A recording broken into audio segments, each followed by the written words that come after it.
Bonsoir monsieur. Bonsoir. Merci de bien vouloir vous présenter. Je suis le professeur Gabriel Ngom, je suis chirurgien pédiatre et président de la Société sénégalaise de chirurgie pédiatrique. Pouvez-vous revenir sur l'histoire de la chirurgie pédiatrique au Sénégal et de ses pionniers? Alors, la chirurgie pédiatrique au Sénégal existe bientôt depuis 30 ans. Et ce n'est seulement il y a 15 ans que la Société sénégalaise de chirurgie pédiatrique a été créée. Mais ce n'est qu'en 2018 que son premier congrès annuel a été organisé. Donc cette société est formée de membres qui sont actifs, mais également d'autres membres qui ne sont plus en activité. On est environ une quinzaine de membres dans cette société, des chirurgiens pédiatres qui sont à Dakar, mais également à Ziguinchor, à Diourbel et à Saint-Louis, donc dans 4 régions du Sénégal. Aujourd'hui se tiennent des assises historiques, notamment le tout premier congrès de la Société sénégalaise de chirurgie pédiatrique. Parlez-nous de cette société savante. Oui, c'est une société savante qui a plusieurs buts. Un but social parce qu'on se déplace parfois à l'intérieur du pays pour des actions de bonne grâce en opérant des patients.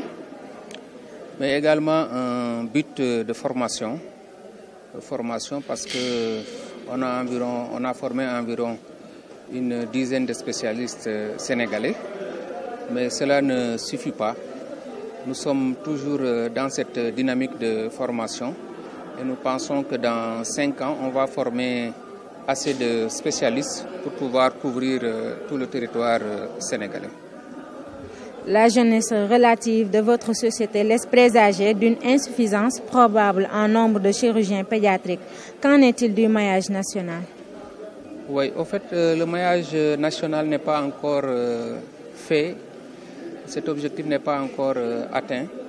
C'est d'ailleurs l'un des premiers objectifs de la Société sénégalaise de chirurgie pédiatrique.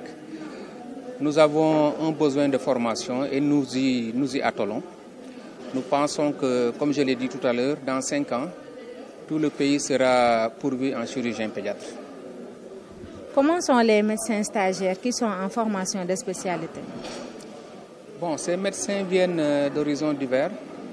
Vous avez des Sénégalais, vous avez des Marocains, vous avez des Tunisiens, vous avez des Guinéens, vous avez des Maliens, des Comoriens, des Djiboutiens, mais également d'autres nationalités. Donc, c'est dans les différentes années de formation, nous avons environ une 50aine qui sont en formation.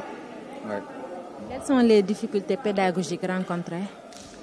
Les difficultés pédagogiques, c'est essentiellement les problèmes de plateau technique.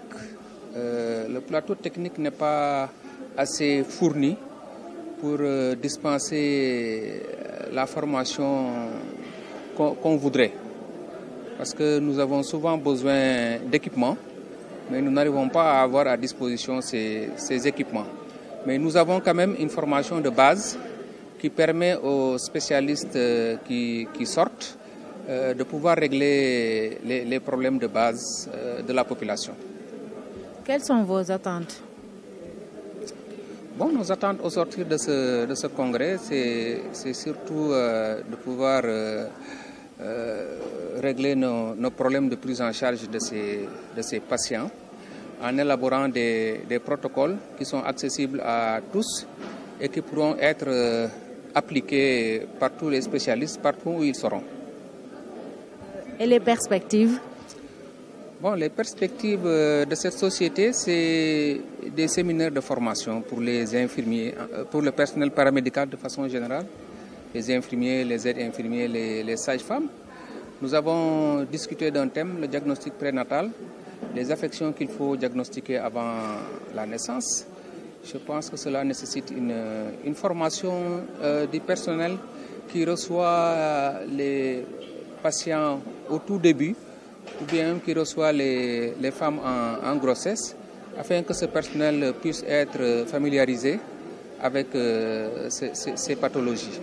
Je pense que si on arrive à faire le diagnostic très tôt de ces pathologies, nous pourrons sauver un grand nombre de nouveau-nés qui constituent pratiquement la frange d'âge la plus importante de décès que nous enregistrons dans nos services respectifs.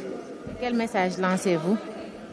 Je lance au message à la population de venir consulter très tôt, à chaque fois qu'il y a un personnel médical ou paramédical qui leur demande en tout cas d'aller à l'hôpital. Je pense que c'est le message à lancer. Et les femmes en grossesse doivent faire des consultations prénatales régulières auprès des sages-femmes, mais également auprès des gynécologues obstétriciens, afin que les malformations des enfants soient détectées très tôt, bien avant la naissance. On vous remercie. Merci beaucoup.